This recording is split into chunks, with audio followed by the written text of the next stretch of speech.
protección jurídica de los animales. El orden del día es la siguiente: vamos a tener una presentación general de lo que comprende el libro. Posteriormente vamos a tener 4 pláticas donde nos van a hablar de manera particular de 4 de los capítulos que conforman este libro.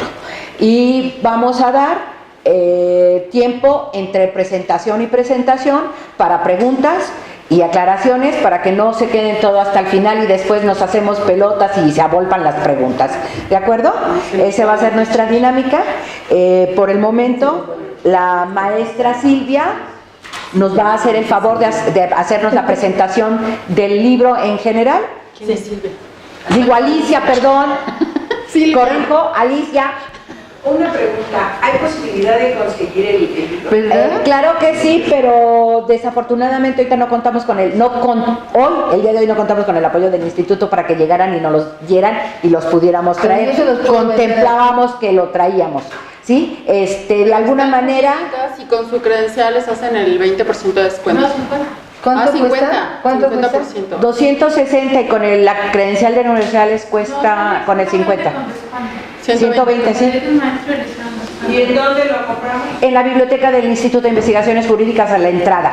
¿Y por qué no traen unos ejemplares ya?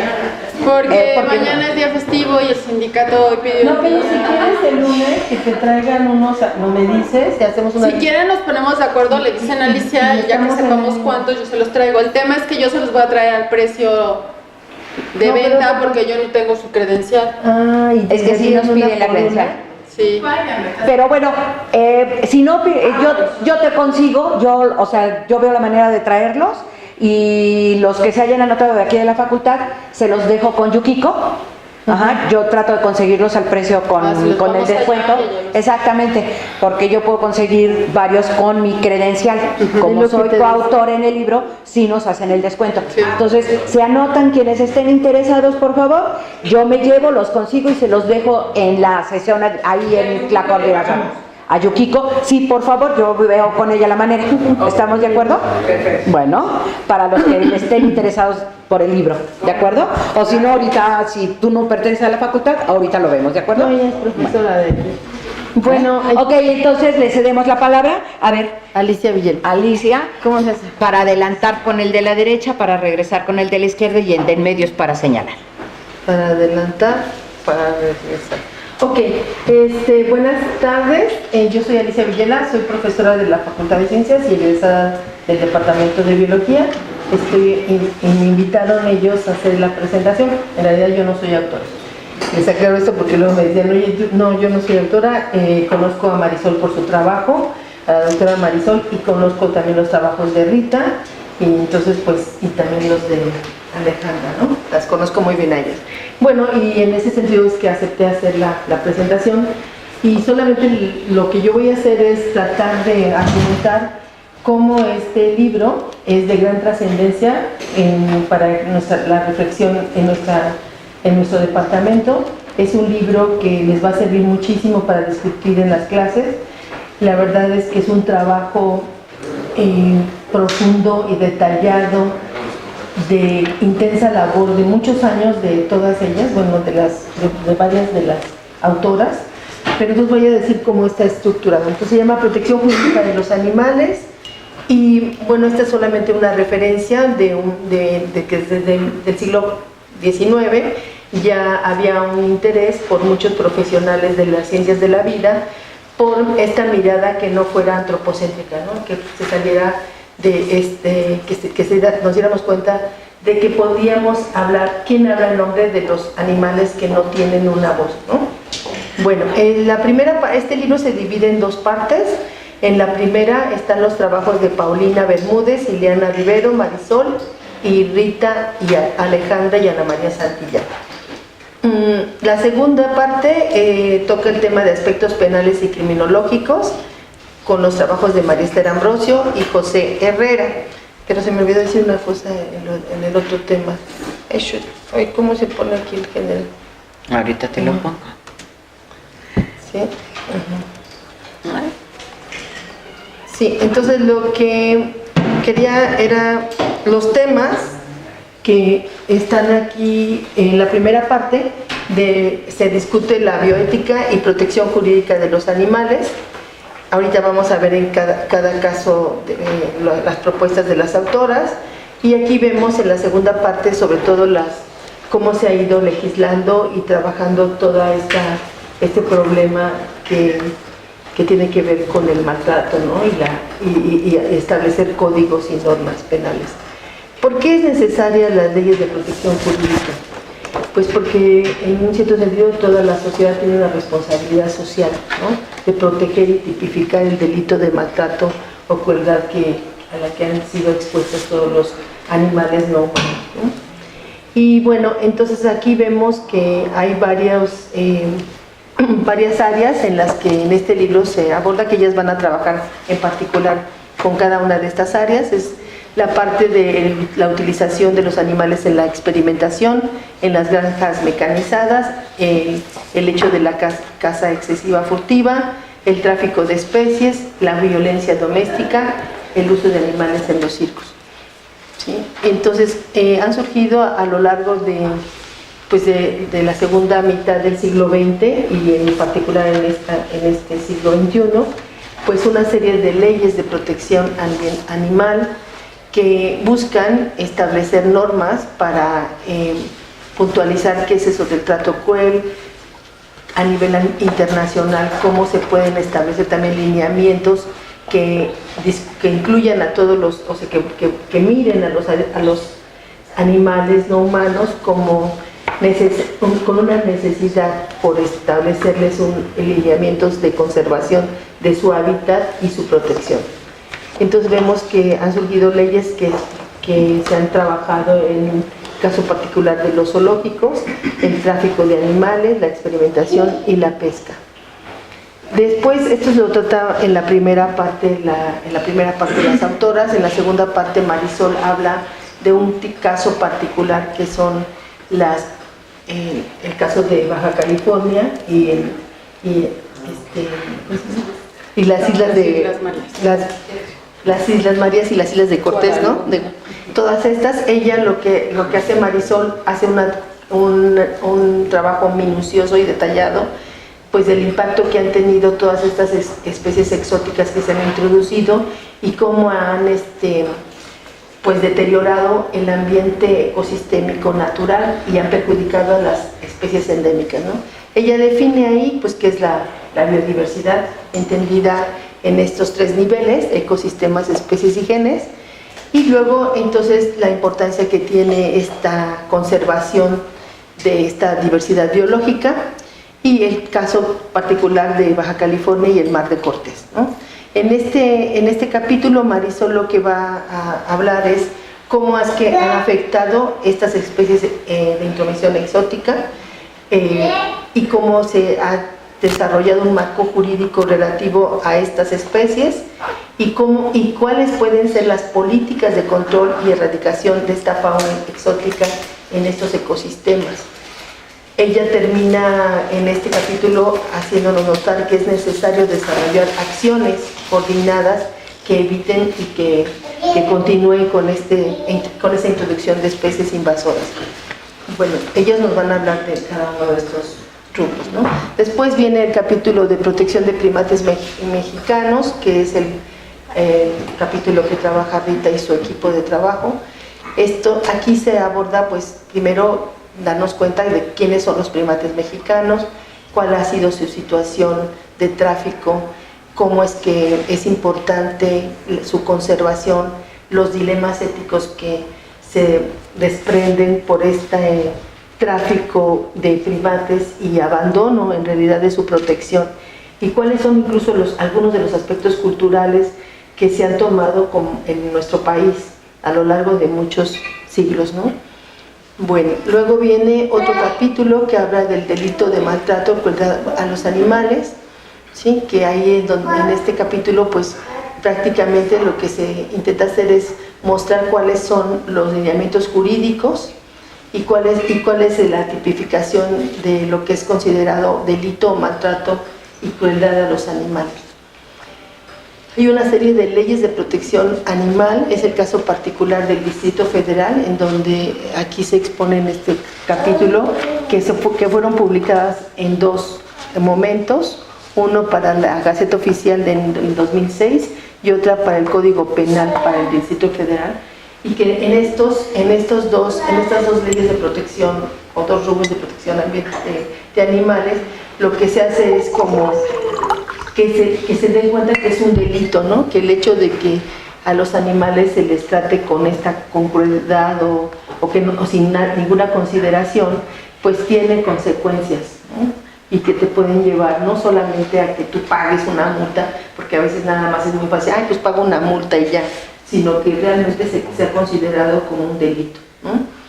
Bueno, entonces en ese sentido, pues también ellas les van a hablar más sobre el trato del maltrato y todos los animales que se han utilizado para la experimentación, pues porque hoy en día también al interior de la ciencia hay un replanteamiento ético sobre el uso excesivo de los animales en los experimentos y su adecuado manejo, o sea, porque cuando lo podemos sustituir por otros, o a lo mejor utilizar menos, o buscar modelos. En el primer capítulo, no sé, la autora, se pueden buscar otros modelos, se pueden utilizar tejidos, se puede utilizar una proteína, o sea, otros modelos que nos permitan no considerar a estos animales que tienen un dolor, ¿no? Que tienen no un dolor a lo mejor como nosotros racionalizado, pero que sufren y padecen las consecuencias de este manejo inadecuado, ¿sí? Entonces esta situación, pues, y entonces nosotros vemos que a nivel mundial pues hay una serie de reportes que nos hablan cuáles son los números en términos globales de estos crímenes que se cometen contra primates, contra aves, contra reptiles, contra plantas y animales. También lo que es importante considerar es que no solamente se considera a los animales no humanos, sino su hábitat. Es importante tener en cuenta que también se busca proteger el hábitat, estos ecosistemas, porque no vamos a separar a los seres vivos del lugar en donde están. Pero ¿quién habla en nombre de ellos? Como decía a lo mejor Carl Sagan, ¿no? ¿Quién habla en nombre de la Tierra? Pues yo creo que nosotros, ¿no? Entonces aquí están algunas de las consideraciones que se van a abordar en cada uno de estos capítulos, y pues eso sería todo por mi parte, ¿no? Ok. Pues muchísimas gracias.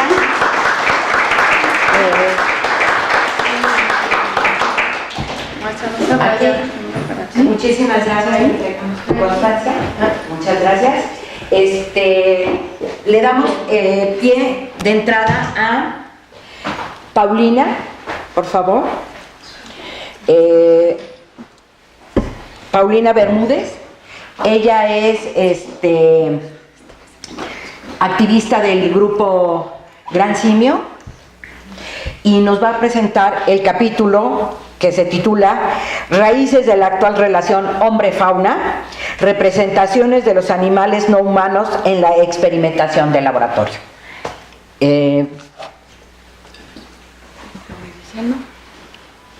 Bueno, pues antes que nada agradecer a Rita por la invitación a este evento. Siempre es un gusto venir aquí a la Facultad de Ciencias. Yo vengo del área de las humanidades, entonces yo no estudié... Sí. Para adelantar, para atrasar y para señalar. Okay. Yo no vengo del área de la biología o de la medicina veterinaria, no vengo de ninguna de las ciencias biológicas. Sin embargo, creo que desde que se planteó la oportunidad de hacer este libro, recuerdo que la convocatoria era plantear una obra que fuera multidisciplinaria y que viniera de diferentes ámbitos, porque en realidad la manera en la que resolvemos los conflictos relacionados con el medio ambiente o con los animales, pues no necesitan única y exclusivamente del área de las ciencias biológicas, sino enfoques diversos, ¿no? Entonces, en ese sentido, este es el título del texto que yo planteo, y estos son algunos de los tópicos que yo voy a estar abordando a lo largo de todo el trabajo, ¿no? Me interesaba plantear posturas que fueran actuales, que tuvieran un peso en la actualidad. Digo, por ejemplo, estoy hablando del cartesianismo, y me interesaba rescatar ese comienzo de la experimentación de laboratorio, ¿no? También hablo un poco sobre el darwinismo, sobre la corriente del bienestar animal y sobre otras corrientes que en activismo denominamos abolicionistas, como el ámbito de la liberación animal o incluso el ámbito de la ecología profunda, que pues creo que va a tener una relevancia cada vez más marcada, ¿no? Y en ese sentido encontré hace unos días, navegando en las redes sociales, no les tengo que contar quién es Neil, pero me llamó mucho la atención este tweet en el que se pregunta, o más bien en el que dice que en las escuelas claramente aprendemos cómo los datos se convierten en hechos, cómo los hechos se convierten en conocimiento y cómo finalmente el conocimiento se convierte en sabiduría. Y entonces alguien retoma este tweet y le responde: hey Neil, pues ¿qué pasó? Que eso es exactamente lo que nos enseñan y aprendemos en las humanidades, ¿no? Entonces creo que es muy ilustrativo, incluso un tanto gracioso el tweet, y bueno, quería retomarlo para este evento, ¿no? Finalmente, cuando escribo este capítulo, me interesaba partir de la pregunta de dónde viene y a dónde va la relación que hoy tenemos con los animales, ¿no? Yo estoy hablando aquí concretamente de prácticas representacionales científicas y podemos entenderlas de dos maneras distintas, ¿no? Que yo voy a denominar en el capítulo como aquellas de corte objetivista y aquellas de corte constructivista. Entonces, del lado del objetivismo, una práctica representacional científica es entendida como el contexto con respecto al cual se distingue entre lo verdadero y lo falso, ¿no? Un poco como lo planteaba Wittgenstein, perdón. Y por el otro lado, el constructivismo dice sí, pero sin olvidar que hay un trasfondo histórico que distingue entre este tipo de tesis y que tiene un sentido para una tradición en particular. Entonces, yo creo que uno de los textos básicos que todos deberíamos tener en nuestra librería, seamos de las ciencias biológicas o de las humanidades, es uno que nada más refiero ahí con el apellido del autor, que es Kuhn. Thomas Kuhn tiene un texto que se llama La estructura de las revoluciones científicas, donde justo habla de estos procesos de ruptura, de fragmentación, y que dan lugar a una serie de conocimientos que de alguna manera se asientan, ¿no? Se los recomiendo muchísimo, es un texto que se encuentra fácilmente. Aquí se lee. Claro. Perfecto. Bueno, entonces, en ese sentido, el capítulo aborda esta pregunta de cómo es que se construye el conocimiento para reflexionar sobre una práctica que en cierto sentido está muy asentada en la sociedad y que incluso tiene que ver con la estructura económica dominante, ¿no? Entonces, por un lado, vemos que las posturas constructivistas ahondan en esta visión que mencionaba Kuhn, que sostiene que la ciencia es un hecho social, ¿no? Y por el otro lado, las posturas objetivistas sostienen, por ejemplo, este mito de que la relación con los animales de experimentación es neutral, ¿no? A veces he visto que se toma como si fuera sinónimo la idea de que la relación con los animales es neutral y eso también significa ser objetiva. Sin embargo, una relación puede ser objetiva, pero no es neutral, ¿no? Siempre hay una mirada desde la cual uno se acerca a los animales o al medio ambiente, ¿no? Tenemos una serie de constructos que de alguna manera nos determinan. Entonces, una de las preguntas que se hace la filosofía de la ciencia en este caso es ¿cuál es la relación entre la evidencia y la teoría? Y para esto yo retomo a un sociólogo de la ciencia que se llama Steve Woolgar, ahí se tapó un poco, que básicamente recuerda o retoma la importancia que tiene el contexto en relación con el significado, ¿no? Y él dice, bueno, la relación entre el contexto y el significado siempre es bidireccional, y en este caso, aplicando a los animales, pues sabemos que los animales son modelos de atribución de significado, ¿no? Un ejercicio que hago mucho con alumnos de preparatoria, por ejemplo, es ¿en qué piensas cuando ves una imagen de una rata blanca y luego una rata negra? Y es muy interesante que casi siempre me remiten a que con una es experimental y la otra es la que está en las alcantarillas y jamás la utilizaría para uno de estos experimentos, ¿no? Y basado en un tema tan arbitrario como el color del animal, ¿no? Básicamente lo que explica en su obra este sociólogo de la ciencia es un modelo que ha denominado el modelo de separación e inversión, en el que básicamente hay un ocultamiento de los procesos de construcción de conocimiento que fortalecen o asientan una determinada concepción, que en este caso remite a los animales, ¿no? Por un lado vemos que hay un proceso en el que se recaba información, se crean una serie de documentos, en el sentido en el que Foucault lo menciona, y finalmente se crea una inversión en la que impera la concepción del animal, ¿no? Y básicamente la investigación adquiere un papel predominante por sobre los derechos de los animales en este caso, ¿no? Es muy interesante lo que él menciona, y creo que en realidad este proceso no atañe únicamente a las ciencias biológicas, sino que en realidad nos puede pasar en diferentes áreas, incluyendo las humanidades, ¿no? Me gustaría retomar esta cita que va casi al inicio del artículo, en donde digo, en las representaciones objetivistas, como en la cartesiana, existe una cosmovisión mecanicista que supone una relación neutral con los animales al concebir al ser humano como reactivo y pasivo alejado del entorno. Es decir, se concibe una relación unidireccional entre las representaciones y el objeto, donde las representaciones son el conjunto de valores y prácticas que la sociedad tiene respecto de los animales no humanos, y estos son su objeto. Las concepciones constructivistas consideran que la representación y el objeto no mantienen una relación unidireccional, sino bidireccional. Parten de la premisa epistemológica de que los animales construyen modelos de atribución de significado que conllevan la creación de experiencias, por lo que no son objetos aislados de la sociedad.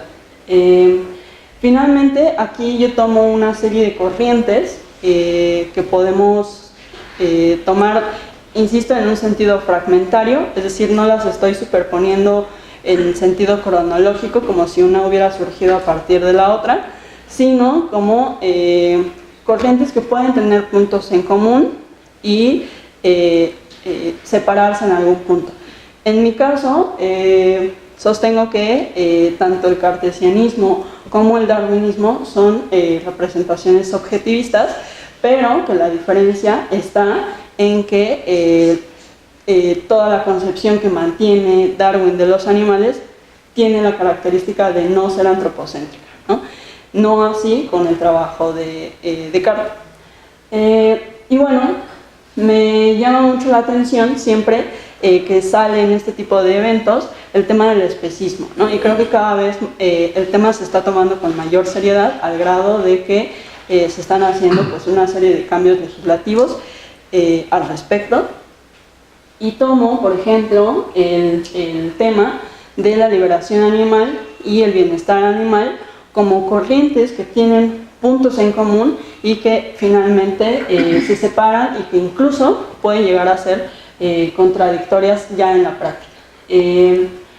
Poca gente sabe que quien inicia o quien acuñe el término de especismo fue un psicólogo que se llama Richard Leider, y que él experimentaba con animales y sin embargo hizo este ejercicio de reflexión sobre por qué estoy haciendo lo que estoy haciendo, por qué estoy manteniendo prácticas que son lesivas con los animales, y es él quien acuñe este término, y sin ser de las humanidades, del área de las humanidades, se da cuenta de que la especie funciona como un criterio arbitrario en muchas ocasiones, que funciona igual que la raza o el sexo para ejercer actos de discriminación. Y entonces él dice, ese no es un criterio válido, es un criterio completamente arbitrario y que está dando lugar y que ha dado lugar a enunciados como los animales no obran por conocimiento, sino por la disposición de sus órganos, es decir, son máquinas, ¿no? Como lo sostenía Descartes.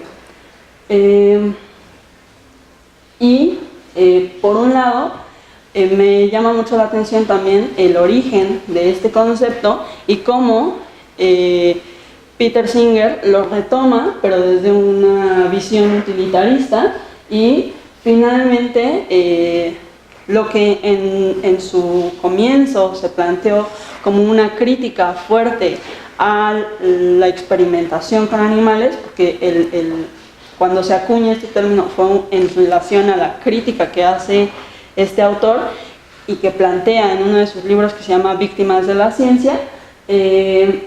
Finalmente el bienestar parece retomar aquellos, el bienestar animal parece retomar aquellos métodos criticados cuando se acuña este término, ¿no? Entonces, hoy por hoy se dice que el bienestar animal se ha convertido en una ciencia del dolor porque tiene que ver con la medición del estrés y otros factores que tienen que ver en el manejo de los animales, ya no solo en laboratorios, sino en granjas industriales, etc., ¿no? Y bueno, ahí vemos a qué se refiere como concepto, como ciencia, y vemos que su aplicación pues es bastante variada. Finalmente termino con el paradigma de la ecología profunda, porque, y tomando el caso, por ejemplo, de los animales de circo tan controvertido, una de las críticas que se han hecho por parte de la sociedad civil es ¿por qué no se preocuparon por el destino de esos animales? ¿No? O en las críticas que se hacen a los movimientos que buscan liberar animales de zoológico, siempre está el tema de ¿y por qué no se van a la selva y hacen algo por esos animales desde la raíz?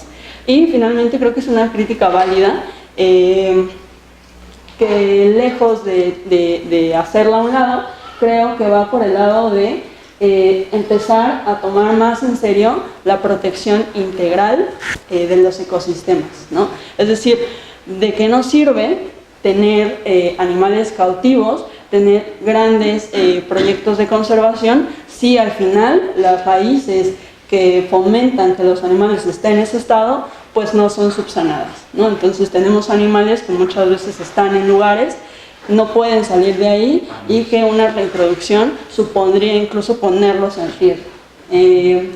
Y bueno, finalmente lo que dice Luc Ferry es: el cambio ideológico consiste principalmente en valorizar la calidad de vida más que en tratar de conseguir un nivel de vida más elevado. Yo no lo abordo aquí, pero esto es algo que tendría que ver, por ejemplo, con el derecho a un medio ambiente sano.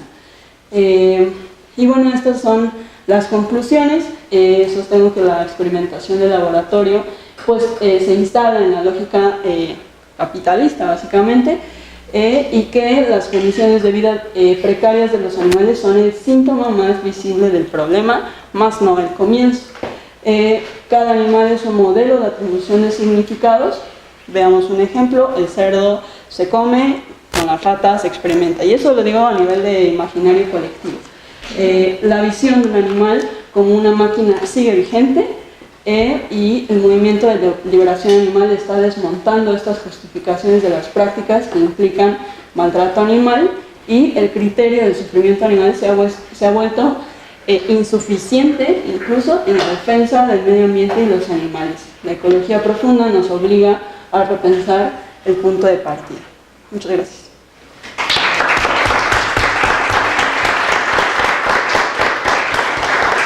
¿Tenemos tiempo para preguntas? ¿Alguien tiene alguna pregunta? No se peleen. No nos hablen de golpe porque no nos entendemos, ¿no?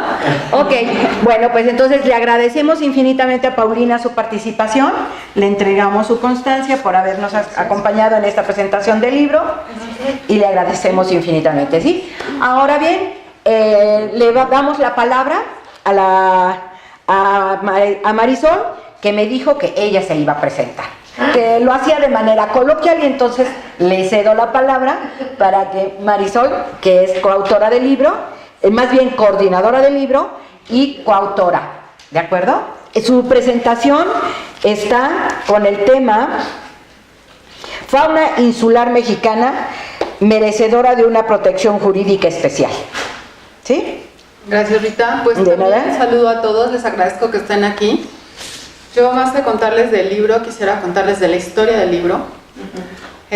Como ya decía Paulina, fue una convocatoria abierta y no tuvimos mucho éxito en la convocatoria, la tuvimos que estar relanzando, y era una convocatoria, estaba vista en la página del instituto para todas las áreas, pero también hay que ver pues que no de todas las áreas entran a consultar la página del instituto, ¿no? Por eso también está más cargado desde las humanidades.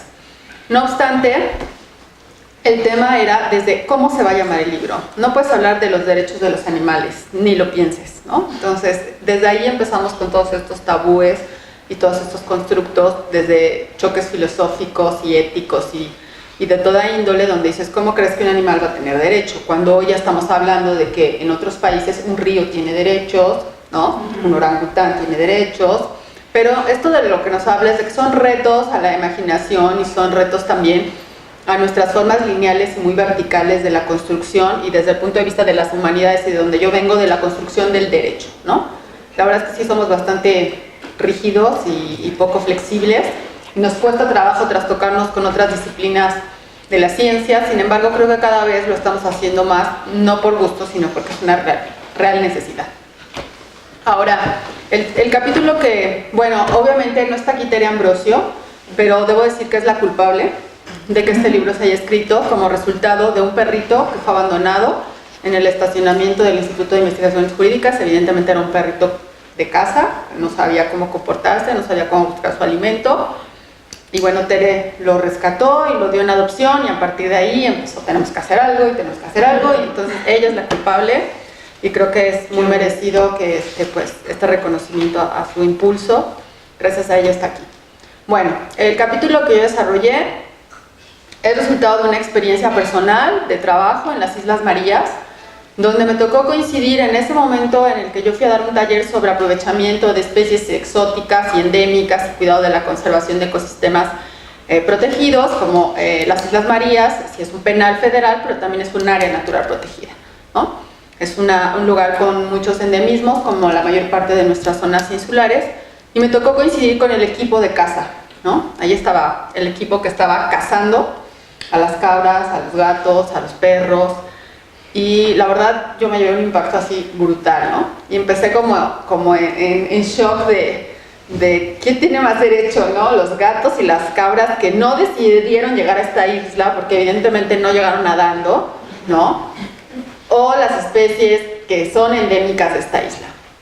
Y entonces era un dilema que igual les pregunto a mis alumnos, ¿en qué piensan cuando es una especie que debemos proteger? Y todo el mundo dice las ballenas, ¿no? Los jaguares, siempre son esas especies emblemáticas, ¿no? Los alces, estas especies grandes, lindas, ¿no? Coloridas, el oso, claro, ¿no? Y generalmente las pequeñas especies, pues no. Y las iguanas, depende, si están verdes o azuladas, tornasoles, es así, pero ya cuando están negras ya no. Pero pues es la misma, nada más que aquí está joven y aquí está vieja, ¿no? Como todos, de viejos nos hacemos más feos. Pero es la misma iguana, entonces te das cuenta que sí tenemos una cuestión de percepción muy importante que detona el comportamiento que tenemos en relación con los seres vivos que nos rodean. Y también desde el punto de vista desde el derecho es muy complicado darnos cuenta que en realidad estamos protegiendo especies emblemáticas, ¿no? Estamos protegiendo especies que se nos hacen lindas, que nos hacen estar en el marco de un tratado internacional, pero siempre y cuando tengan algún significado para los seres humanos, ¿no? ¿Por qué no protegemos al mosquito? ¿No? Porque más bien lo queremos erradicar porque nos genera un problema. En realidad porque tampoco hemos dado cuál es la función del mosquito en este ecosistema. A lo mejor si un día nos damos cuenta que tiene una función vital, pues nuestro comportamiento hacia él, hacia esa especie, pues va a ser distinta, ¿no? Pero hoy es un problema y hay que erradicarlo. Bueno, lo que pasó en las islas fue pues que me di a la tarea de empezar a investigar todo el tema de las especies insulares y mi cuestionamiento de ¿tienen ellas? Porque es pregunta, las especies insulares merecedoras de una protección especial, ¿no? Y bueno, todo el tiempo estuve en el pleito interno de sí, no, sí, y al final del día no me decanté, se los dejo a que ustedes se decanten, y más bien les doy los elementos, ¿no? Para que cada uno de ustedes se forme un juicio. Evidentemente hay un marco legal en el que México es parte de una serie de tratados internacionales, como el Convenio de la Diversidad Biológica, que tiene una serie de capítulos orientados a la protección de las especies, a la protección de ecosistemas, pero con un énfasis muy grande, por un lado, en la protección de las especies endémicas, que muchas de las especies insulares pues cumplen con esta característica. Por otro lado, un capítulo sobre protección de especies en riesgo, que además muchas especies insulares están en la norma oficial mexicana que lista en alguna categoría de riesgo a las especies. Y por el otro lado, un capítulo muy específico para erradicar las especies invasoras, ¿no? Entonces es muy fuerte porque te das cuenta que al final del día las especies invasoras fueron llegadas al lugar en el que están por un vehículo que generalmente es humano, ¿no? Sin su decisión por obvias razones, y entonces las determinaciones de la política pública de qué hacer con estas especies exóticas me parece que es así muy agresiva, ¿no? Es fuerte y es pues son las malditas especies que acaban con los endemismos, son las malditas especies que acaban con la diversidad y que no sé qué, pero entonces el problema no son las especies, el problema somos nosotros, cómo estamos controlando nuestro tráfico, nuestros flujos, nuestros movimientos que estamos llevando a las especies. Y lo que era muy sorprendente es que era la justificación para acabar, por ejemplo, con los gatos en las Islas Marías era que cada reo, que ya saben que pues no están en la cárcel, sino tienen como su casita, ¿no? Cada reo o cada familia de reo tenía de mascota un gato o un perro, o las dos, un gato y un perro. Y entonces en las trampas estaban encontrando que los gatos no comían el loro cabeza amarilla, que era una de las especies endémicas protegidas, que en realidad los gatos comían como los desechos de la comida, ¿no? Y sí mataban algunos loros pequeños, pero pues como jugando, ¿no? En este jugueteo. Y entonces era peor, porque ni siquiera se lo come, ¿no?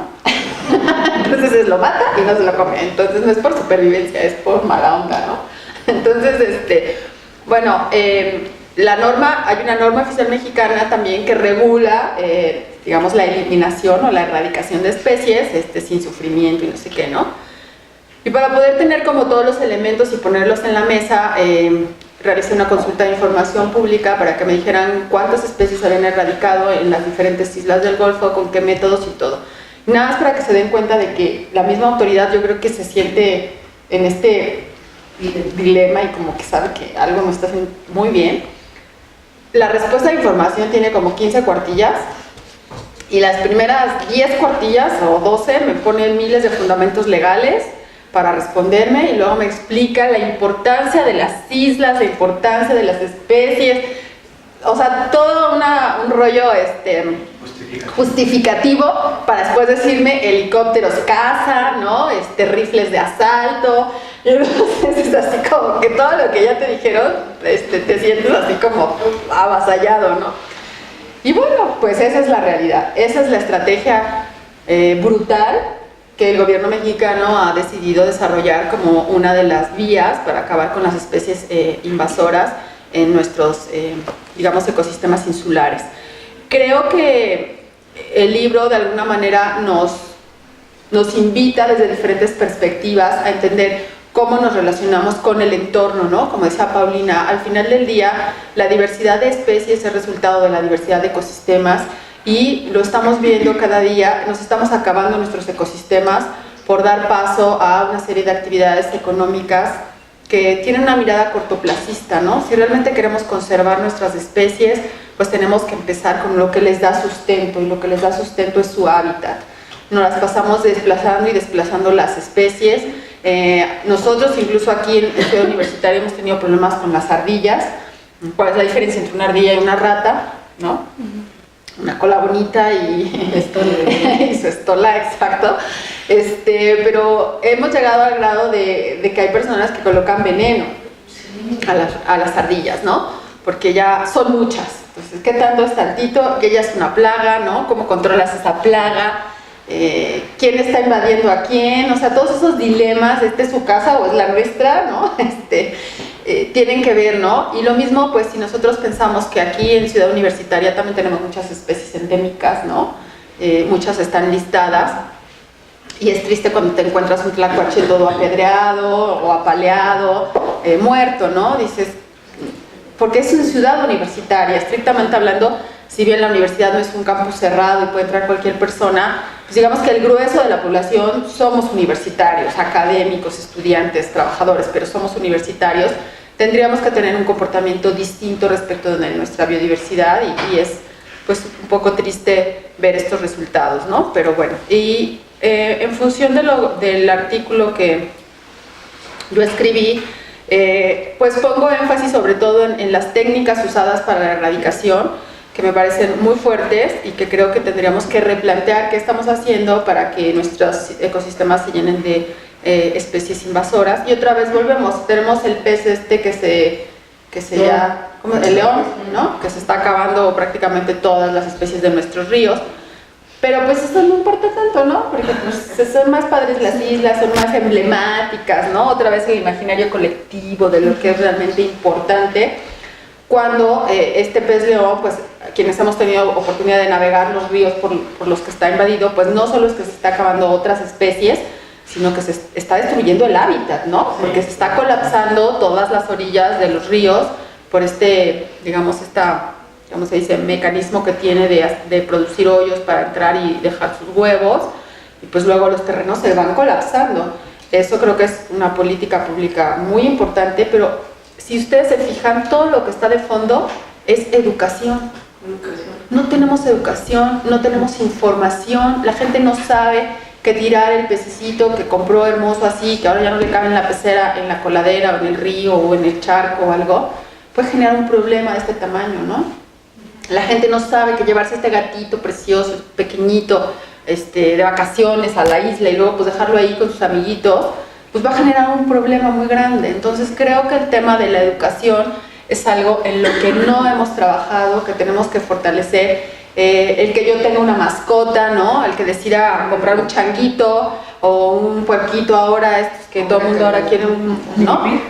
Claro, o sea, ¿qué significa que hay un changuito en el mercado Sonora, ¿no? ¿Qué hay detrás de que ese changuito está ahí? Y finalmente, ¿qué hay detrás de, como padres, muchas veces las mascotas se las compramos a nuestros hijos cuando son pequeños, cuando son niños, ¿no? O adolescentes. Cómo yo como padre me estoy involucrando en esta complicidad, ¿no? De comprarle una especie, ave, lo que sea, que es una especie exótica o que es una especie invasora. Nos llenamos de especies invasoras en el país, sin darnos cuenta que eso afecta a nuestro entorno, nuestras especies, nuestra biodiversidad, nuestra gran riqueza, ¿no? Entonces, pues para mí ha sido un gusto, también hay que decirlo, la tolerancia que tuvieron todas y todos, porque esto era el horno de leña, se acababa la leña, el horno de carbón, se acababa el carbón, el horno de gas, ya no había gas. Pero bueno, pues aquí está y muchas gracias a todos. Muchas gracias, Rita. Muchas gracias. Le agradecemos a Marisol. ¿Preguntas? ¿Sí? A ver, perdón. Primero hay que levantar la mano ya. Adelante. Bueno, saliendo un poco del tema, en cuanto a la nueva ley de biodiversidad bueno, la nueva reforma, ahorita ¿en qué se quedaron, ¿no? ¿Qué es lo que se está promoviendo? Porque he escuchado que desde la UAM, desde CEU, se están haciendo diferentes propuestas para que se esté cambiando esta reforma y ahorita pues ya no sé, como que se queda en pausa. Lo que pasa es que ya fue aprobada por una cámara y ahorita está en revisión de la segunda cámara. El problema de la ley es que cuando tú modificas una ley, pues debe ser para avanzar, ¿no? Para mejorar. Y esa ley es regresiva. Entonces, preferimos quedarnos con la vieja, sin modificaciones, que tener esa ley que nos mete en un berenjenal muy complicado y además es un poco frustrante cuando tienes una serie de legisladores para los que pagamos, que debería, pues si no ser gente experta, todos tienen sus asesores, pues allegarse de la gente que sabe, y no es el caso, ¿no? Entonces la propuesta desde origen de Ninfa era terrible, de toda la academia mandamos muchos comunicados desde diferentes áreas, pero pues a veces ya saben que es porque lo mando yo, y entonces pues está en el filtro de la segunda cámara, esperemos que no lo pase. Ok, No, por favor. Yo creo que va más en el sentido, sobre todo por el entorno de ustedes, de que al final de cuentas el derecho se vuelve más bien un instrumento no de medicina preventiva, sino de ya, o sea, ya tengo el cáncer, ya estoy en fase final y es cuando quiero ya resolver, o sea, como que empezar a paliar o un poquito sacar adelante, ¿no? O sea, yo creo que lo que sí nos ha faltado, y coincido con la doctora, es que desde la perspectiva del derecho, al no estar participando de forma interdisciplinaria con otras áreas de conocimiento, pues para lo que pasa ahorita, ¿no? O sea, puedes generar un marco normativo que se vuelve coactivo, tienes un aparato burocrático que supuestamente lo está soportando, que cuesta un presupuesto, etcétera, etcétera, y al final de cuentas no estás logrando nada. Es decir, para cuando ya llegan estas medidas o para cuando ya llega la legislación, pues ya desapareció la vaquita mágica, o sea, se acabó.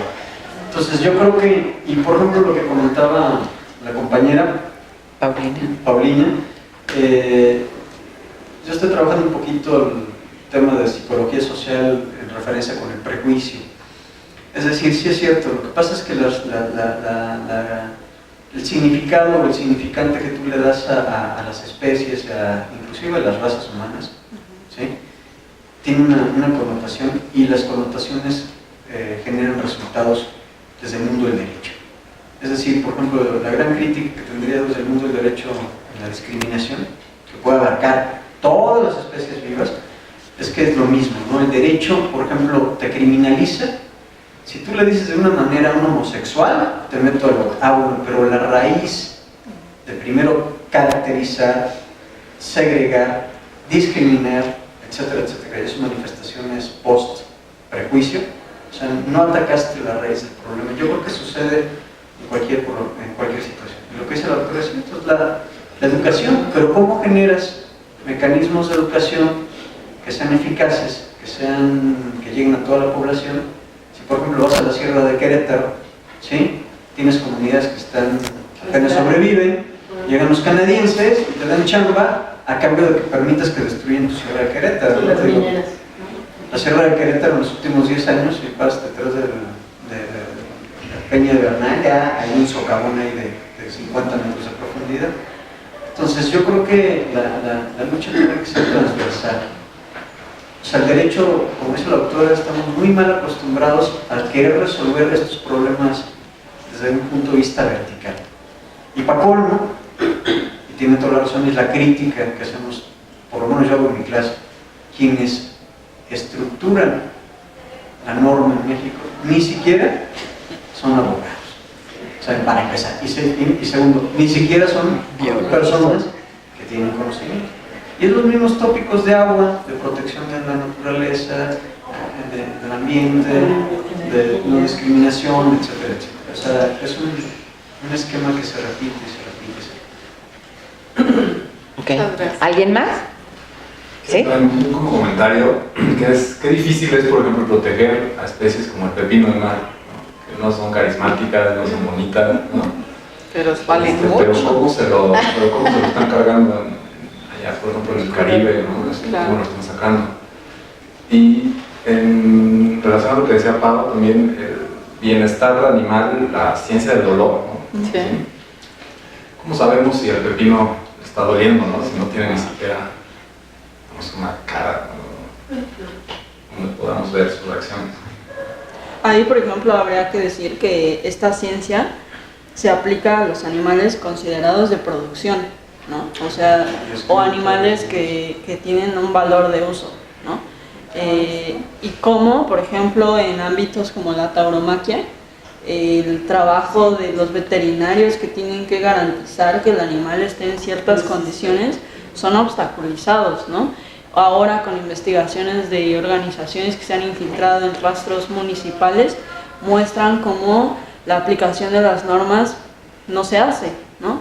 Entonces, al final, el bienestar animal, pues, o sea, se convierte en una legitimación para decir, bueno, tenemos a estos animales en estas condiciones y tienen estos parámetros de bienestar animal, pero se vuelve tan grande la industria que cómo aseguramos que todos y cada uno de los espacios van a ser debidamente regulados, observados, sancionados, etcétera.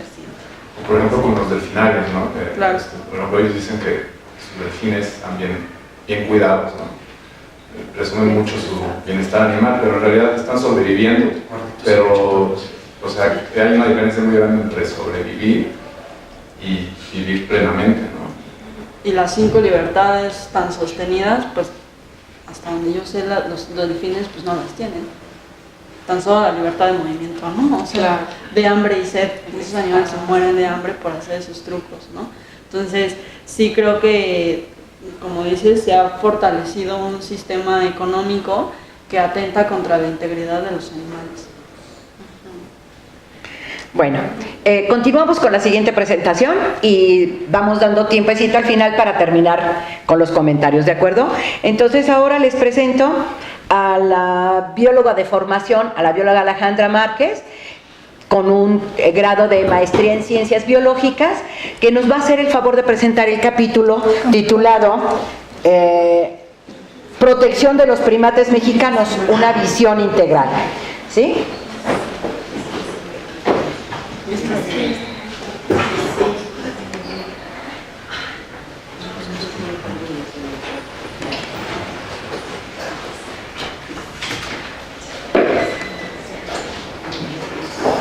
Hola, buenas tardes. Lo que les voy a platicar ahora es el resultado de la experiencia de estar colaborando en el Centro Mexicano de Rehabilitación de Primates, y son todas las cosas con las que nos hemos tenido que enfrentar cuando vemos a un mono que ha vivido como mascota. Entonces, pues primero quisiera presentarles a los monos mexicanos. Son 3 especies, una especie de mono araña y 2 especies de monos aulladores. Estos animales se caracterizan por tener una larga cola que puede ser del mismo tamaño que el resto de su cuerpo. Son animales altamente sociables y esta cola a veces la utilizan para estar en contacto con otros individuos, la utilizan para desplazarse en lo alto de los árboles porque viven a más de 30 metros de altura en el dosel de los árboles. También les permite tomar objetos. La dieta de estas especies es altamente especializada. Para los monos araña comen frutos y los monos aulladores comen hojas. Decíamos que la estructura social es muy importante para estos monos y cada individuo tiene una función muy específica y un mono depende del resto, ¿no? De su tropo.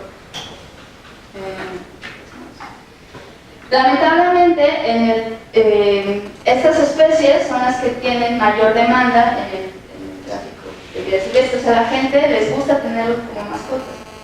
Y entonces, lo que ocurre es que empieza precisamente, ¿no?, el tráfico, que es la captura, la extracción de los monos violentamente. Sí es importante que nosotros nos imaginemos eso, ¿no?, que es muy violento, ¿no? La situación es terrible. Esto ocurre en el este del país. Posteriormente son transportados a los estados del centro del país donde ocurre la mayor demanda. Se comercializan en lugares que todos sabemos, ¿no? A lo mejor no hemos ido, pero hemos escuchado que ahí se venden monos. O sabemos de alguien que los puede conseguir, ¿sí? Y posteriormente pues son mantenidos en cautiverio, generalmente en casas, pero pues también se sabe que están en hoteles o que están en restaurantes, ¿no?, como atractivo a sus negocios. Y pues aquí viene lo triste, ¿no? Por cada mono que llega a una casa, hay estimaciones que de 3 a 5 monos mueren, ¿sí? Otros monos mueren. En alguna de estas etapas, ya sea en la captura, en el transporte, en la comercialización. Por ejemplo, en el transporte no viene un monito así como si viniera en su trono, ¿no? Vienen en cajas a veces de herramientas, los amarran para que no se muevan. Son condiciones muy feas porque es un delito, la gente sabe que no se debe de hacer, ¿sí? Si el mono es infante, vamos a suponer que o más bien estamos concluyendo que la madre fue asesinada. Ya quisiera yo ver a alguna madre que distende a mi hijo, ¿no? Decíamos que la tropa es importante para los monos. Otros monos van a evitar que ese monito, que esa cría se vaya. Los cazadores van a preferir capturar a las crías porque son más vulnerables, ¿no?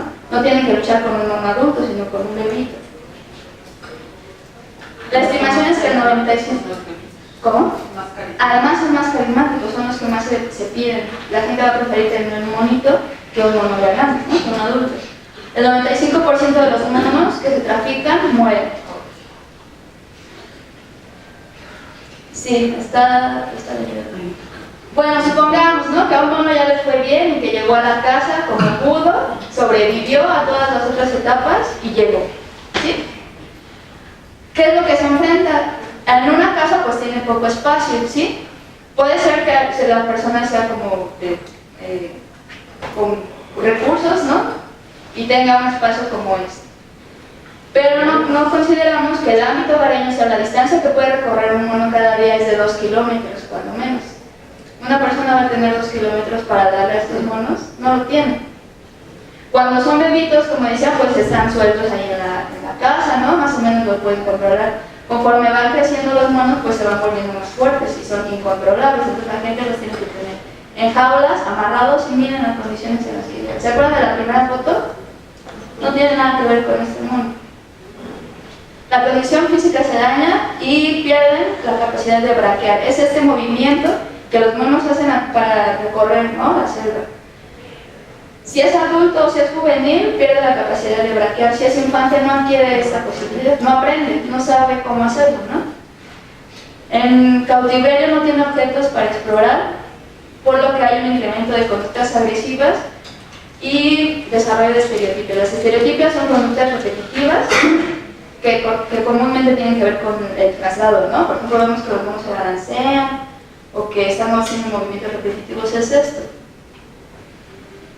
Ahora, decíamos, tenemos que tener en mente que la estructura social sí es muy importante para los individuos como para nosotros, ¿no? Los humanos, también nosotros somos primates. Entonces, si no hay otros individuos, comienzan con trastornos emocionales como la depresión y la ansiedad. Para nosotros el peor castigo es que te metan a la cárcel, pero en la cárcel hay más personas, ¿no? Buenas, malas, o sea, pero estás con otros, aquí no hay nadie. Y otra cuestión es muy importante, recordar que la dieta es muy especializada para estos monos, entonces en las casas pues van a comer lo que sobró de la comida de las personas, ¿ajá? Entonces si las personas comen chicharrón con salsa verde, pues eso es de la nada del mono. Si si tienen perro, pues hay croquetas para perro, ¿no? Ese es el mejor de los casos. Obviamente el aparato digestivo de estos animales no está adaptado para estas situaciones. Y se sabe que les dan de tomar alcohol, drogas, ¿no?, marihuana, ya están estos registros de que los monos tienen que hacer eso. Ahora, como parte de la preocupación de investigadores primatólogos, pues fue desarrollar el Centro Mexicano de Rehabilitación para Primates. Y mucho, además del trabajo del manejo con los monos que se rescatan, es el trabajo con las personas, ¿no? Poderles explicar por qué ese mono no está bien que esté como mascota. Entonces está desde la persona que te pregunta, pero pues es que se parece a mí, ¿no? Si yo lo cuido y lo quiero, va a estar bien. Desde la persona que te dice, es que no es un delito. Desde la persona que dice, no me voy a ir a la cárcel, no me va a pasar nada, ¿no? O sea, todos los cuestionamientos que hemos tenido que argumentar, fue esta una buena oportunidad para plasmarlos. Entonces es de lo que les voy a platicar. Entonces, para empezar, ¿no?, la Ley General del Equilibrio Ecológico y la Protección al Ambiente, en resumen, la LEGEPA, establece que uno de los criterios para la preservación y aprovechamiento sustentable de la fauna silvestre es el combate al tráfico. Entonces, por ahí ya nos podemos defender, ¿no? Estos animales no pueden ser traficados. La Ley General de Vida Silvestre dice que es un delito destruir o dañar la vida silvestre, dar muerte a ejemplares de especies silvestres, poseer un ejemplar de vida silvestre fuera de su hábitat natural, trasladar ejemplares, partes y derivados, realizar actos que contravengan del trato digno y respetuoso. Esto es lo que pasa, o más bien lo que vamos en contra, ¿no? Si se trafica un mono. Ahora, podemos decir, porque han existido los casos que te dicen, pero es que no es una especie de vida silvestre, este mono no lo es. Bueno, supongamos, ¿no? Entonces, la Ley General de Vida Silvestre es muy específica, dice, ningún ejemplar de primate. ¿Sí? ¿Ya más claro qué puede ser? ¿No? Cualquiera que sea de la especie podrá ser sujeto a aprovechamiento extractivo. ¿Sí? Ahora, ¿qué dice la norma oficial 059? Estas especies están en la categoría de peligro de extinción. Si eso no entendemos, o sea, no nos en peligro de extinción, pues la misma norma te dice, ¿no? Son especies cuyas el hábitat ha disminuido a su área de distribución es menor a 1 kilómetro. Decíamos que ¿cuánto necesitan estos animales para recorrer? Dos. El número de individuos en libertad es menor de 500. A veces dicen, ¿no?, que hay más monos en las ciudades que en la selva, de tanto que se han extraído. Ahora, el hábitat remanente no permite la viabilidad de las poblaciones existentes. Ahora, decíamos que hay personas que dicen, no, pero es que no es un delito, ¿no? O sea, ¿quién me va a venir a mí a decir? A ver, muéstrame, ¿no?, lo que dice. Pues el Código Penal Federal establece el tráfico de vida silvestre como un delito contra el ambiente y la gestión ambiental. No hay sanciones, ahí está la sanción. De 1 a 9 años de prisión, de 300 a 3,000 días de multa. Esto es, por ejemplo, si la persona tiene 3 trabajos, lo que gana en esos 3 trabajos en un día, eso es un día multa, ¿sí? Entonces dice que traficar con fauna silvestre, cazar o capturar, poner en riesgo la viabilidad biológica de la población, realizar cualquier actividad con fines de tráfico, dañar algún ejemplar de especies de fauna silvestre. Esto se agrava si todo esto ocurre en áreas naturales protegidas. Ahora otros te dicen, pero es que no pasa nada, si tú sacas un mono, no le va a pasar nada al planeta, o sea, es como si muriera alguien, ¿no? ¿Qué va a pasar? Bueno, recordemos que todos los sistemas son un engranaje, ¿no?, de pequeños sistemas. Existe los monos araña son la punta de la cadena trófica. ¿Sí se acuerdan, no?, de estas partes. Si quitamos un eslabón, esa función que tiene esa especie no puede ser reemplazada por otra. Los monos se especializan, su función es la dispersión de semillas. Si quitamos a esa, no se pueden dispersar, estas semillas ya se pueden dispersar. Además de la dispersión, el aparato digestivo de los monos prepara las semillas para germinar. No todas las semillas que se comen son digeridas, entonces cuando avientan el excremento, cae y esas semillas ya están preparando para germinar, ¿sí?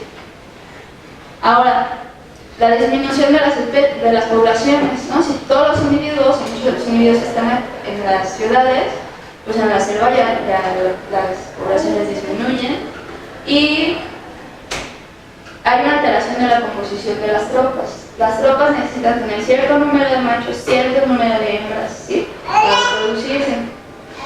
Si nos traemos a todos los machos, si nos traemos a todas las hembras, pues ¿cómo se puede seguir, ¿no?, la población? Y estas especies se consideran especies paraguas porque al estar hasta arriba en la cadena trófica protegen a otras. Si nosotros encontramos estas especies en el ecosistema, estamos garantizando que las que están abajo también están ahí. Ahora vienen los cuestionamientos éticos, ¿no?, que a veces es con lo que cuesta más trabajo lidiar. La gente te dice, pero lo que estaban comentando, pero es que son animales.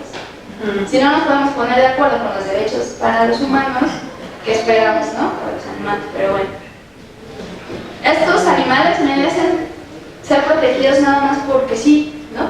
No tenemos que dar tantos argumentos, pero bueno, ahí va. Principio de dignidad. Cada ser es único y repetible, tiene una personalidad propia. Son especies con función determinada, ¿no?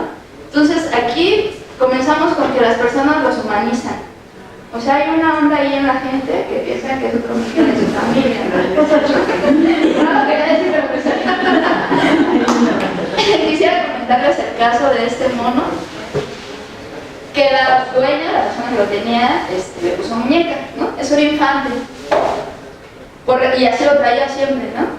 Vestido, pobrecito, se veía su expresión pues muy mal, ¿no? Imagínate un monito que lo estás vistiendo y que lo estás ahí, pues el mono se va a fastidiar, ¿no?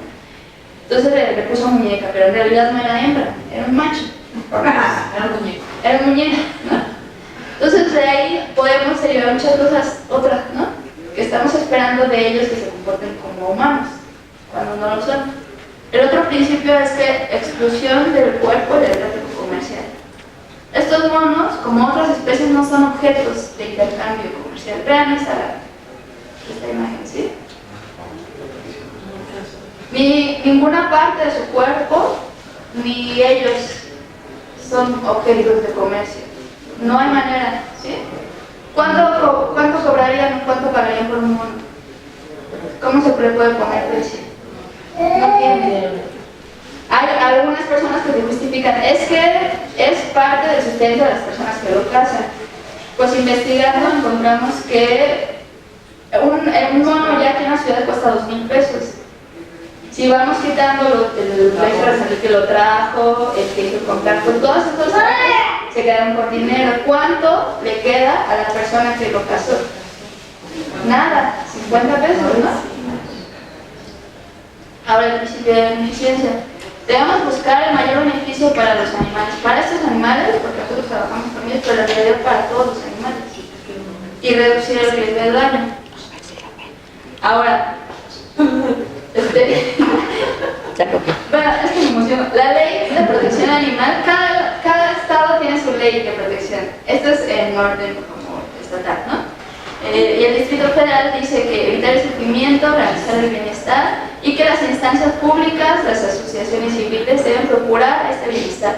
Y aquí otra vez, por si nos quedaba alguna duda, todo animal perteneciente a una especie silvestre tiene derecho a vivir en su ambiente natural. Y bueno, aquí están las sanciones, ¿no? Para estos animales y para otros. No brindar atención médica, privar de los recursos fundamentales, mutilarlos, ¿no? Hay muchos ejemplos de que como la gente se da cuenta que la cola es muy importante para los niños, se vuelven fuertes, se vuelven ágiles, que cortan la cola. Ahora aquí viene otra cosa importante, ¿no? Todo hecho, acto u omisión que pueda causarle dolor o sufrimiento. Yo en las pláticas que he dado el ejercicio, no hablo ustedes, ¿no? De los que están aquí presentes. Hace la mano el que sepa de algún primo, de algún vecino, de que haya en la tienda, de que algo que tenga un mono con mascota. Siempre es la mitad del auditorio levanta la mano, ¿no? Debemos nosotros darnos cuenta de que entre nosotros está el problema de la demanda. Lo vemos como allá, pero en realidad nosotros somos parte de esa problemática. Y de hecho, dos artículos de la Ley General de Vida Silvestre y de la Ley de Protección Animal dice que la sociedad tiene la facultad de exigir el cumplimiento de derechos de los animales silvestres y de su hábitat. Nosotros, está en nosotros, ¿no? Hacer ese cambio. Entonces, pues esto va para uno de los monitos que ha llegado al centro y de muchos monos que no han podido llegar al centro y están por la vida. Los datos de contacto del centro.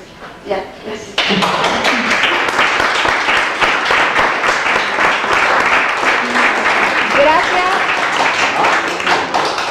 Gracias. Tenemos tiempo de preguntas. Digo, le corté la plática, pero si no nos da tiempo de preguntar. Sí, traigo una duda por una conocida que estudió veterinaria. Para determinar la aplicabilidad de todos estos artículos, ¿es requerido un peritaje médico veterinario, o sea, médico legal? O sea, el equivalente, te pongo el ejemplo. En el ámbito de los seres humanos, lesiones, homicidio y demás, necesariamente necesitan la concurrencia del médico legal que diga a la autoridad del Ministerio Público o el juez que se constituyó el tipo penal X. Entonces, por ejemplo, ustedes hablan de tipos penales respecto de maltrato, el equivalente a homicidios, a destrucción de vida silvestre, etcétera, etcétera. ¿Es necesario hacer un peritaje? O sea, va en el sentido que yo tengo una conocida y yo le he estado proponiendo, bueno, puedes hacer tu tesis sobre la necesidad de un peritaje médico legal para poder determinar claramente la tipicidad del tipo del daño, ¿no? del daño. ¿Lo hacen? No sé si quieras contestar. Sí, perdón. En efecto, realmente para que puedan declararlo como un delito, la autoridad, en este caso los peritos, ya sea de la PGR o solamente los de la Profepa, hacen el dictamen y declaran. Tienen que declarar la condición física y además agregar el título de que es una especie en peligro. Hay en la carrera veterinaria hay una especialidad para formar médicos veterinarios únicamente para esto. Peritajes no, desgraciadamente quienes se van formando, y digo porque ahorita tengo como 3 meses lidiando con uno que apenas se está formando, es abogado. Y está como perito y ministro y ministerio público en la dictaminación de un delito. Pues como no entiende ni lo que es un chango, ha enredado el problema de tal suerte que a quienes está tratando además de involucrar en el problema es a los humanos, porque no logra concebir que el problema es el ejemplar que ha sido extraído de su medio ambiente y que el mantenerlo en condiciones precarias es más delito todavía, ¿no? No se le juntan. Porque parte de la duda es ver si prospera la propuesta de desarrollar, o sea, la necesidad, el tema de una tesis sería la necesidad de generar en el ámbito de la medicina veterinaria gente especializada, pero no sé quién en ciencias forenses, ya la universidad ya abrió un centro de ciencias forenses que les costó un dineral, tienen supuestamente de medicina, se extrajeron los especialistas en medicina forense, ¿no? En determinar las causas de muerte de una víctima y verlo de victimología, pero en el caso, por ejemplo, pasar al mundo animal los mismos esquemas que tenemos para los humanos, o sea, victimología, una especialidad para determinar la causa de muerte o maltrato, etcétera. Mira, de alguna manera eso es lo que se está tratando de hacer. El problema está, como lo dijo Alejandra, humanizamos animales. Y entonces ahí también estás incurriendo en un problema, porque en realidad no puedes tú tratar con las leyes que tratas a un humano, a un chango. Esa es la realidad. Ellos tienen sus derechos. Y entonces entender cuáles son los derechos de un animal es lo que nos está costando trabajo, porque solamente los conceptualizamos o como animales o los humanizamos, y en términos reales no son, o sea, estamos en extremos. Te la pongo, pero el extremo, los humanizamos porque queremos que pertenezcan a nuestra sociedad, los consideramos jurídicamente cosas. Sí, son los extremos. Aún ahora, las actas que expide Profepa de fauna silvestre, o sea, que ellos ya saben, los llaman objetos. Tú lees un documento expedido hoy por la Secretaría que protege la fauna silvestre y lo sigue tratando como objetos. Y es bien difícil contender o contestar contra un documento de estos. Es parte, por ejemplo, el problema de la tesis de especialidad de Isabel.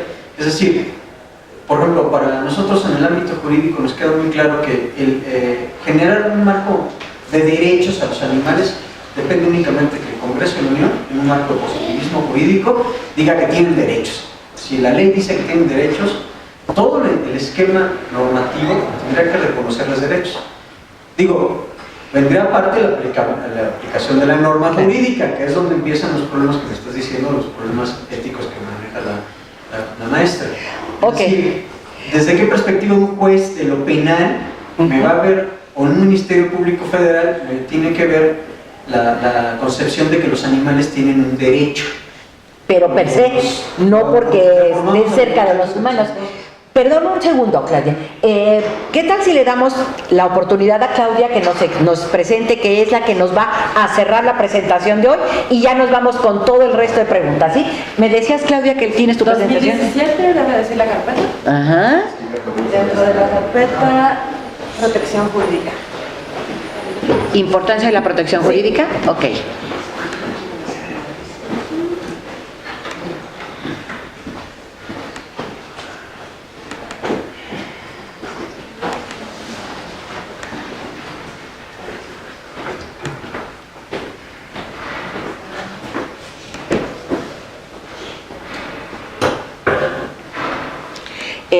¿Ya te explicaron? Ok, perfecto.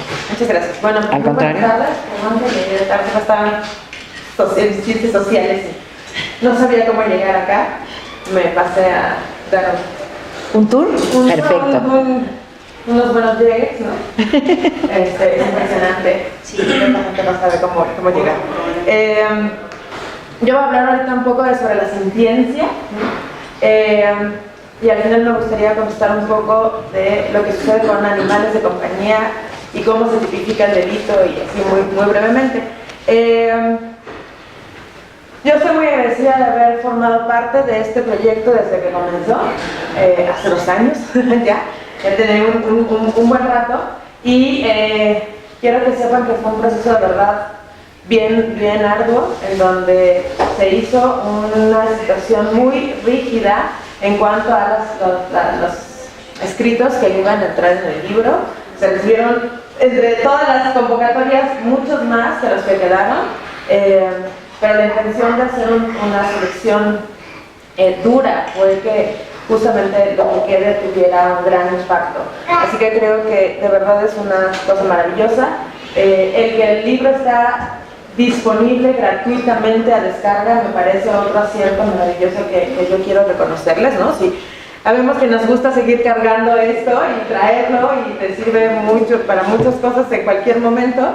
Hay gente que ya es mucho más moderna y le gusta la parte de tenerlo en su tablet, y que esta situación sea gratuita creo que es algo muy bueno. Si ustedes hacen favor de compartirlo, para que la intención de esto es que entre más gente pueda llegarle, pues vamos a tener pues mucho mejor esa información. Como bien han dicho, tenemos mucha polémica sobre si existen o no los derechos de los animales, y el problema creo que es tan grande a que ni siquiera se permite hablar de la palabra. En veterinaria y en derecho por lo menos, decir los animales tienen derechos, es decir, vas a decir brujerías, por favor cállese y vaya a hacer este recinto donde se hablamos de cosas serias. Entonces, el no tener ni siquiera la apertura para decir una palabra, me parece que es grave. Sin embargo, creo que se ha encontrado una buena manera de darle la vuelta.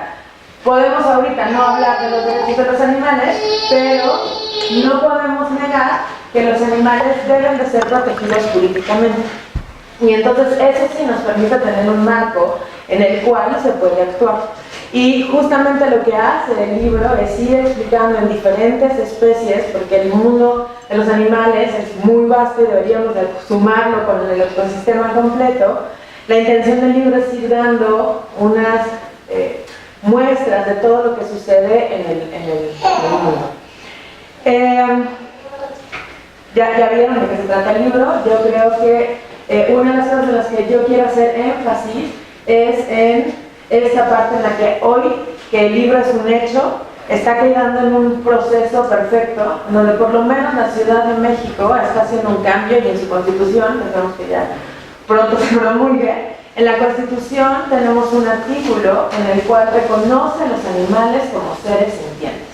Tiene algunos asegúnes, hay todavía el artículo, pero reconocer la sintiencia de un animal nos va a permitir entonces, junto con, a decir que sí son sujetos de protección jurídica, y luego vemos hacia dónde más vamos a avanzar. Pero creo que el libro está quedando en este punto, es perfecto, y yo solo les voy a dar una vista a vuelo de pájaro de por qué sí podemos decir que los animales son seres sintientes y por qué podemos sacarlos del ámbito de cosas que se mueven por mutuo o por obvio, como si fueran solamente máquinas, ¿no?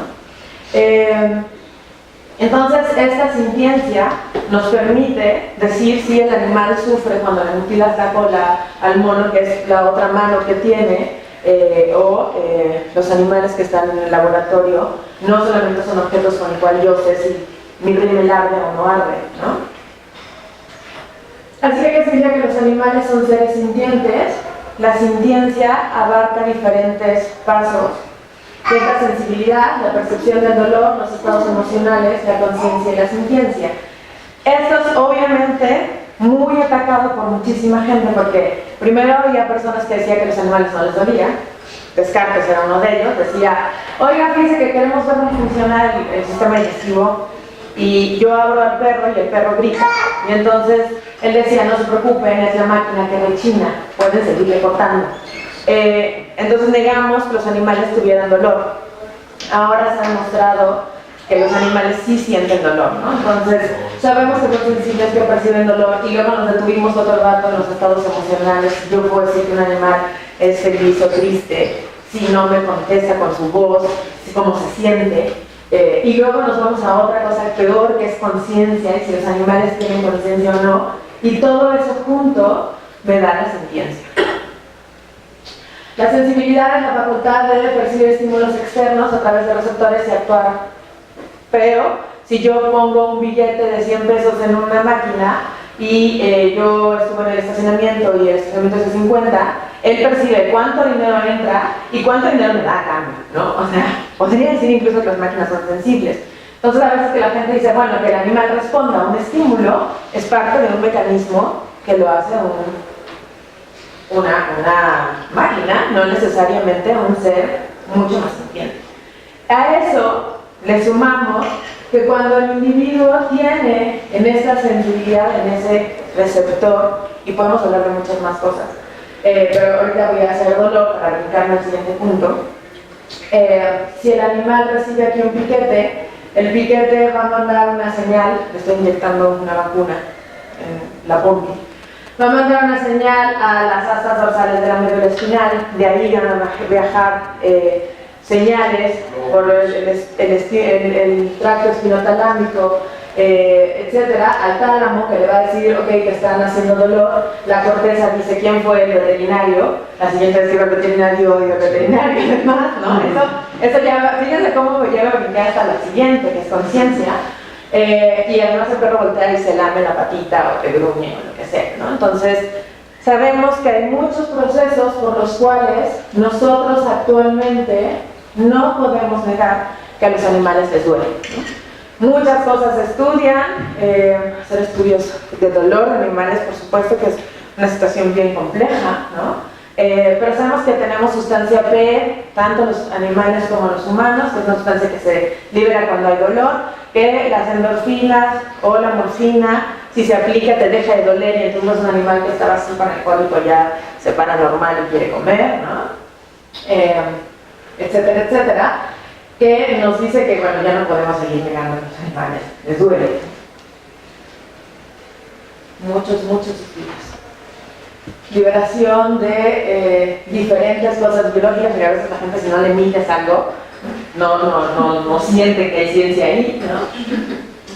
Pero incluso vamos a tener cambios de comportamiento. Yo puedo ver en un individuo, que es el mismo, cuando está mal y cuando el individuo se siente bien, que es parte además de poder demostrar las emociones que vienen junto con el dolor y otras situaciones. No nada más un animal se siente triste cuando hay una situación restrictiva o lesiva, sino también en ausencia de estos animales pueden sufrir.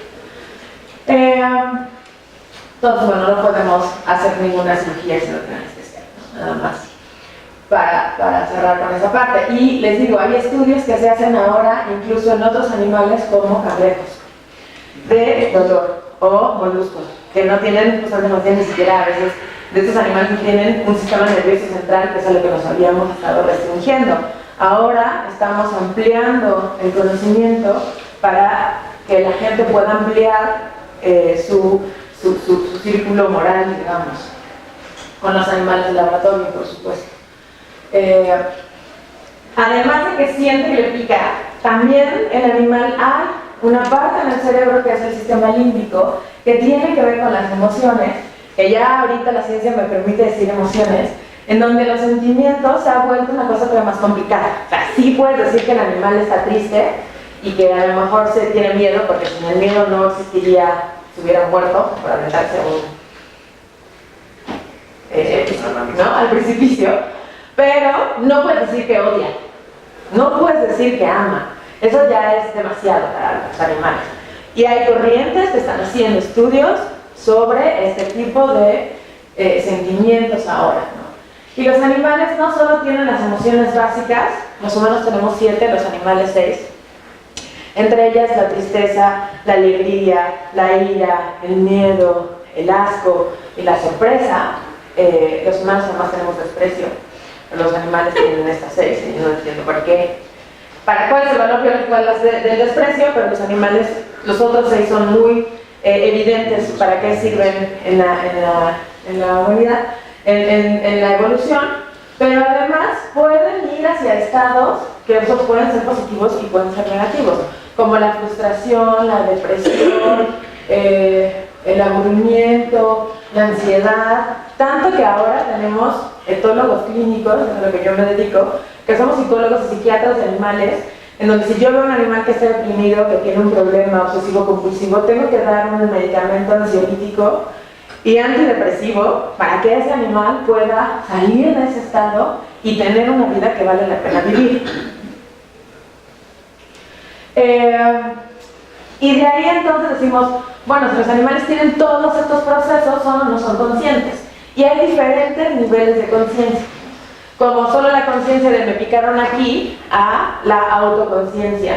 Yo sé quién soy y en dónde estoy parado y cómo sé lo que sé y cómo me relaciono con el entorno. Que normalmente la gente dice, bueno, puede ser que los animales sean conscientes, pero no tienen autoconciencia, y entonces eso ya los hace que los puedas torturar. Eso no nos da permiso de hacer nada de tortura de los animales. Y yo creo que lo que pasa es que la ciencia no tiene una manera todavía de poder identificar si hay una autoconciencia con los métodos que tenemos ahora. Lo único que tenemos es el experimento del espejo. Un niño muy pequeño se ve al espejo y no se reconoce como él, hasta tantito más adelante que el cerebro le permite saber qué es él, y que si este se voltea y se ve su ombligo, es el mismo que está viendo en el reflejo. Y ahora tenemos animales que han pasado esa prueba, se ponen en el espejo, se anestesia, se les pinta una marca o algo, se vuelve a poner al espejo y el animal sabe que lo tiene él, se voltea y lo busca igual que un niño, ¿no? Los elefantes, los gorilas, los delfines y últimamente el cerdo han sido animales que han pasado esta prueba de la conciencia. Tanto que en el 2012 se declaró todos los neurobiólogos más fregones del universo, del mundo mundial, se juntaron y ellos trabajan la mayor parte de cosas con humanos. Se juntaron, incluyendo a Stephen Hawking, y dijeron, si todo el tiempo estamos haciendo anatomía comparada, análisis comparados, hacemos estudios, no podemos negar que los animales tienen conciencia. Y que en el 2012 se reconoce la conciencia de los animales. Y les digo, y ahora hablamos sobre sentimientos, sobre lo que piensan, sobre lo que sienten, hasta conjuntar entonces todos los niveles. Los que podemos encontrar que los animales tienen todos los niveles, desde la sensibilidad hasta la conciencia, que nos permite decir que son seres sintientes. ¿Qué significa? Que tienen la capacidad de sentir, sufrir, sentir cosas placenteras o sentir cosas negativas, tener emociones como el dolor, la angustia, el sufrimiento, le habíamos dicho el placer, y que entonces nosotros tenemos que buscar que estos animales vivan situaciones que los lleven a tener una vida placentera, que valga la pena vivir. Y creo que entonces eso es al final lo que hace este libro. La intención del libro entonces es empezar a decir, sí podemos proteger a los animales, el que sea.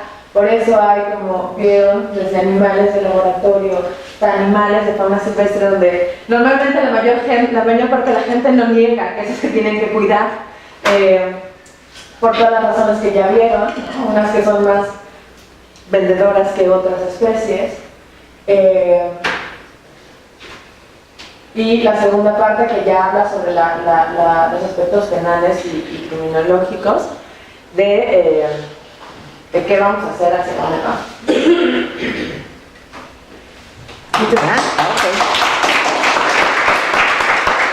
Pues le agradecemos a Claudia, lo invito a Marisol e invito a Alejandra que pasen al frente para que contesten preguntas. A ver. Y yo, bueno, yo tenía un comentario y yo quiero hacer otro sobre lo que hablábamos ahorita, la pregunta anterior. Adelante. ¿Sí? ¿Quieres comentar? Sí. Con los animales específicos, fauna silvestre es un poquito diferente por el ámbito que en teoría es federal. pero PGR debería de hacer como la investigación, digamos. Profepa como que debería presentar los hechos y PGR y luego lo dictamina, entiendo, un juez, ¿no? Con Animales de Compañía, la organización para la que yo trabajo, que es Human Society International, una cosa de las que hacemos es tratar de fortalecer estas capacidades de FEDAPUR, de la Procuraduría Ambiental. Y lo que nos decía la gente de la Fiscalía Especializada es que, por ejemplo, un médico veterinario con una cédula puede actuar como perito si es que se lo solicitan. Entonces, en el caso de tienes un animal que murió por maltrato, lo que tú haces es que mandas el cadáver a patología y, por ejemplo, en la UNAM, ¿no? Y el patólogo te hace el método de muerte, o sea, te dice este murió porque pasó hace poquito en Cancún, no sé si saben de este animal que le dieron un arponazo. Un tipo en la calle sacó su arpón con el que pesca y a un perro le dio el arponazo. Entonces lo que hizo la veterinaria, están más complicadas las cosas, lo que hizo la veterinaria de la zona es hacer la necropsia y tiene fotos de cómo la cabeza, el arpón pasó en el centro del corazón, ¿no? Entonces tú con eso armas tu caso junto con toda la otra parte que se hace exactamente igual que cualquier otro caso. Si tú tienes que hacer entrevistas, si tienes que analizar el cadáver y tienes que todo eso se hace igual. Donde nos hemos dado cuenta que más o menos va funcionando, donde llegamos a un problema es con los jueces. Esos son los que están menos sensibilizados a la situación. Creo que tenemos, para nada.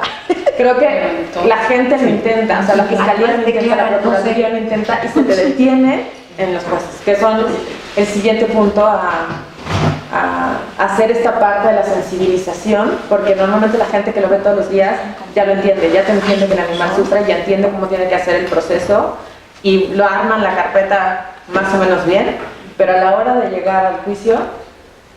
Es que eso es entendible, ¿no? Si, como dices, a nivel humano, es decir, toda la cuestión de victimología, etcétera, es despreciada por el órgano judicial, pues ya rebajarse a la cuestión, o sea, la cuestión de los animales. Es decir, si no respetamos derechos humanos ni derechos fundamentales de los humanos y permitimos trata, tortura, etcétera, secuestro. Sí, no es particular de los animales, es un entorno. Y la situación de una cosa muy interesante es que cuando tú levantas tu denuncia, vas a la Fiscalía Especializada y levantas tu denuncia por maltrato animal, el delito dice maltrato animal no humano. Por lo menos la Ciudad de México ya lo maneja. Sí, con la nueva Constitución. Desde antes. Pero, por ejemplo, y en el ámbito de la medicina veterinaria, ya están generando conciencia de que, bueno, tú tienes que ser un auxiliar del órgano jurisdiccional para determinar esto. Porque, bueno, también desde el ámbito veterinario no solamente cumples con el peritaje médico legal, sino también puedes generar una conciencia de todo lo que expusiste, ¿no? Es decir, intentamos, por lo menos con la materia de bioética lo intentamos, sí. Sintientes, etcétera. Sí, etología, bienestar y bioética intentan, que son los primeros semestres, justamente tratar de contrarrestar esta parte de que los animales son máquinas y nada más vienen a producir leche, carne y huevo. Ya se me pasó. ¿Tú qué profesión tienes? Veterinaria. Yo soy veterinaria. ¿Alguna otra pregunta? Sí, tú estabas esperando desde hace rato. En la facultad hubo una plática de clenbuterol, Perdón, ¿facultad? Veterinaria. Ok. Y bueno, un miembro de COFEPRIS nos mencionó que hay un diplomado en peritaje veterinario, apenas se acaba de abrir. No estoy muy seguro de eso, pero es como para reforzar ese comentario. El diplomado de peritaje veterinario que le imparte la Procuraduría General del Distrito Federal. No sé qué tan cierto sea, se veía muy seguro cuando lo dijo. Entonces, para fortalecer lo que comenta, pues valdría la pena buscar. Yo creo que hay para algunas cosas específicas como carne. O sea, porque COFEPRIS hace cosas muy específicas sobre salud pública. Entonces, para cosas así, estoy segura que debe de haber, porque sí hay un control bien grande con ese tipo de situaciones. De ahí a que haya para que todo el mundo podamos llegar a hacer peritajes, por ejemplo, de maltrato sin encontrar lesiones físicas, que esa es otra cosa. Maltrato en el Código Penal, según el artículo 350 bis, dice lesiones. Y si yo tengo un animal que está amarrado, que no ha comido, que está a punto de morir de inanición y el juez no le ve una cortada, él dice no hay lesiones. Entonces, como no hay lesiones, lo dejas libre. Cuando es una situación que sí podrías argumentar médicamente y no te dejan. Porque o sea, por ejemplo, a mí sí me interesa el punto de empujar a alguien que estudia veterinaria y decirle, desarrolla esto, porque a lo mejor como abogado yo te puedo dotar de todo de todo lo que han expuesto todos ustedes, ¿no? Y ya nada más bajar al punto de que el peritaje médico-legal tiene que, desde el punto de vista de los médicos veterinarios, tiene que ampliarse y serían ya ir caracterizando cuáles son los puntos que tienes que ir considerando en el peritaje. Así que bueno, si el animal sufrió, qué tipo de sufrimiento, y no necesariamente que lo llevó a la muerte, porque si nada más nos vamos con la muerte del animal, pues os digo, claro. Pues a mí que me dieron, echaron gasolina al gato, lo quemaron. Podemos platicar. Se murió de la... Podemos platicar al final porque es mucho lo que nosotros hacemos. Trabajamos mucho pelea de perros, por ejemplo. Entonces, si el perro no murió en la pelea, ¿cómo haces? Porque las cicatrices que tiene a lo mejor se regeneran.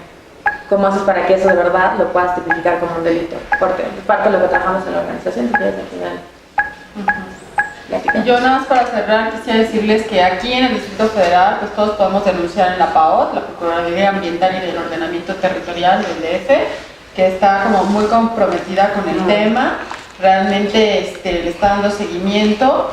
El problema también es cuando logras el rescate de las especies que están maltratadas, tampoco estamos preparados para tenerlas en un refugio, en un albergue para darles rehabilitación. Entonces son problemas complejos. Por eso creo que debemos de trabajar muchísimo en el origen. Evitar el tráfico de especies, evitar la comercialización de especies. O sea, si el mercado de Sonora está parado, es porque hay un mercado, porque hay una oferta y que hay una demanda. Entonces creo que ahí es donde tenemos que poner muchísimo énfasis. Definitivamente.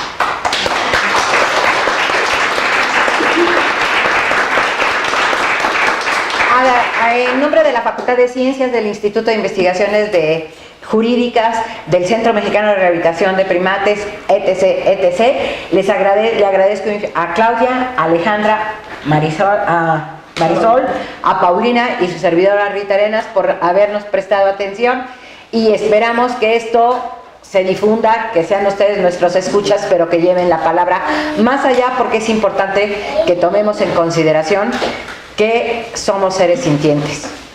No quise decir animales, pero bueno, aquí estamos, suena bonito, pero es que hemos venido hablando de animales, somos seres sintientes, entonces que no se nos olvide y que llevemos la palabra más allá.